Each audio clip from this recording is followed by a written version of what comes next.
ತಲೆಯಲ್ಲಿ ಏನು ಅಂದರೆ, ಇಂಥ ಅನರ್ಥ ನಡೆದ ಮೇಲೆ ರಾವಣ ಹಾಗೆ ಸುಮ್ಮನೆ ಕೂತಿರ್ಲಿಕ್ಕೆ ಸಾಧ್ಯ ಇರ್ತಿರ್ಲಿಲ್ಲ.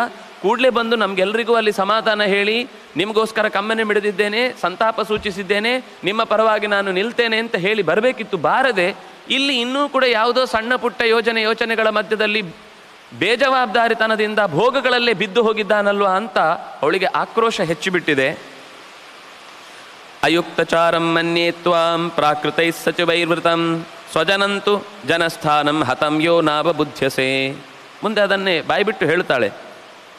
ಯಸ್ಮಾತ್ ಅಯುಕ್ತಚಾರಂ ಮನ್ಯೆ, ಬಹುಶಃ ನಿನ್ನ ಸುತ್ತಲಿನಲ್ಲಿ ನಿನಗೆ ಬೇಕಾದ ಸಂಗತಿಗಳನ್ನು ಹೇಳುವವರು ಒಬ್ಬರೂ ಕಾಣಿಸ್ತಿಲ್ಲ ಅಂತ ಅನಿಸುತ್ತೆ. ನಿನಗೆ ಹೇಳಬೇಕಾದನ್ನು ಹೇಳುವವರು ಯಾರೂ ಇಲ್ಲ, ಎಲ್ಲ ಪ್ರಾಕೃತರಾದ ಸಚಿವರೇ ಇದ್ದಾರೆ.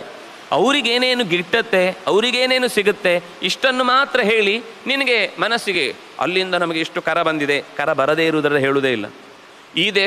ಈ ದೇಶಕ್ಕೆ ನಮ್ಮ ಸವಲತ್ತುಗಳು ಸಿಕ್ಕಿವೆ, ಅಲ್ಲಿಗೆ ನಿಜವಾಗಿ ಕೊಡಬೇಕಾದದ್ದು ಕೊಟ್ಟೇ ಇಲ್ಲದ ವಿಷಯಗಳು ಬರುವುದೇ ಇಲ್ಲ. ಈ ದೇಶದಿಂದ ನಮಗೆ ಇಷ್ಟು ಜನ ಸಹಾಯಕ್ಕಾಗಿ ಬಂದಿದ್ದಾರೆ, ಆ ದೇಶದವರು ಉಗ್ರಗಾಮಿಗಳಾಗಿ ನಮಗೇನು ತೊಂದರೆ ಕೊಟ್ಟಿದ್ದಾರೆ ಅದನ್ನು ಹೇಳುವುದೇ ಇಲ್ಲ.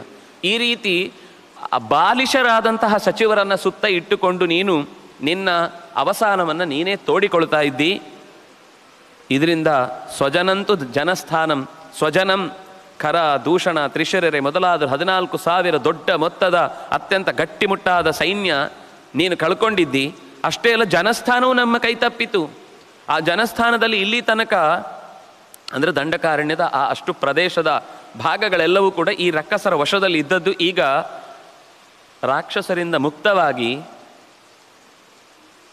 ಋಷಿಮುನಿಗಳೆಲ್ಲ ಧೈರ್ಯವಾಗಿ ಓಡಾಡುವುದಕ್ಕೆ ಚೆನ್ನಾಗಿ ನಿಟ್ಟುಸಿರುಬಿಟ್ಟು, ನಾಳೆ ನಾವು ಸೂರ್ಯೋದಯವನ್ನು ನೋಡಿಯೇ ನೋಡ್ತೇವೆ, ನಮ್ಮ ಕರ್ತವ್ಯವನ್ನು ಇನ್ನೂ ಹೆಚ್ಚು ಪ್ರಾಮಾಣಿಕವಾಗಿ ಮಾಡುತ್ತೇವೆ ಅಂತನ್ನುವ ಬಲವನ್ನು ತುಂಬುವ ಸ್ಥಿತಿಯಲ್ಲಿ ಇದೆ ಅಂತಂದರೆ, ನಾವಿನ್ನು ನಾಳೆ ಆ ಜಾಗದಲ್ಲಿ ಕಾಲಿಟ್ಟು ನಮ್ಮ ಅಪೇಕ್ಷೆಗೆ ತಕ್ಕಂತೆ ಓಡಾಡುವುದಕ್ಕೆ ಸಾಧ್ಯವಾಗದೇ ಇರುವಂತೆ ಆ ಘಟನೆ ನಡೆದಿದೆ.